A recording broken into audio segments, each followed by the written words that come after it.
Média, la table de Knut. La Suisse gastronomique à l'honneur et à l'heure où se dévoile le programme de la semaine du goût, en quelque sorte. Joseph Ziziadis nous partage sa vision d'une cuisine authentique et engagée. Un échange savoureux à suivre toute cette semaine à la table de Knut avec Joseph Ziziadis qui est avec nous. Oui, alors revenons un peu sur ces mérites culinaires. Donc il y a eu 4 romans, 8 cuisiniers et pâtissiers en Suisse ont reçu ce mérite cette année des mains du Conseil fédéral Guy Parmelin.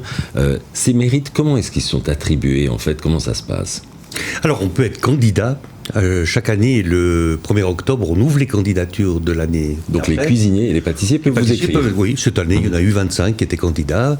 Et puis, les membres du jury, les 15 membres, ont le droit d'amener leurs propositions selon le règlement que nous avons fait, qui est visible sur mériteculinaire.ch. Et jusqu'au 31 décembre, on fait acte de candidature. Ensuite, il y a un conclave qui se réunit. Et puis, les fumées blanches sortent, voilà, les noms sont connus. Et ils sont ensuite, au mois de mars, reçu à Berne avec le Conseil fédéral. Et vous évoquiez quand on en parlait avant, le lien avec les MOF, enfin, disons la différence avec les MOF, donc meilleurs ouvriers de France. Quelle est cette différence en fait? La différence, c'est pas, d'abord, ce n'est pas lié au compagnonnage comme en France, parce que c'est pas une tradition helvétique. Et puis ensuite, c'est pas sur concours pratique. C'est-à-dire qu'au fond, c'est sur notoriété. Voilà, il n'y a pas d'éliminatoire avec un concours, des gens viennent cuisiner ou bien réaliser quelque chose pour l'occasion.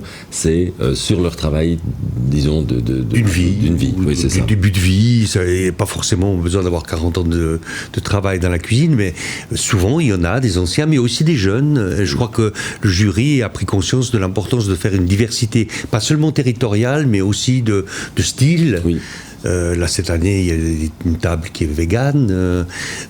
Donc voilà, je trouve que c'est intéressant d'avoir des noms qui sortent et qui permettent aussi de faire figurer la Suisse sur le palmarès. N'oublions quand même pas que la Suisse est un des pays où il y a le plus de tables étoilées au kilomètre carré. Exactement. On ne sait pas très bien.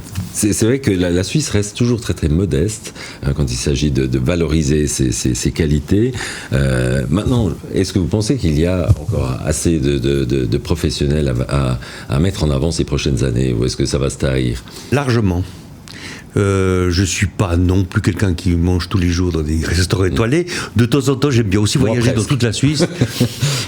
Mais j'avoue que c'est passionnant de voir ce qui est en train de se passer en Suisse alémanique notamment, mais aussi en Suisse romande. Il y a des tables que j'arrive même pas à aller. Oui, mais la Suisse romande avait pris de l'avance en fait, et puis maintenant la Suisse alémanique effectivement s'est beaucoup développée. Mais comme vous le disiez, la Suisse est un pôle extraordinaire au niveau de la densité des tables au kilomètre carré, des bonnes tables au kilomètre carré. Et c'est vrai que par rapport à la perspective de parler plus demain du patrimoine alimentaire alpin, la Suisse est vraiment au centre des Alpes, quand même un pays de cocagne.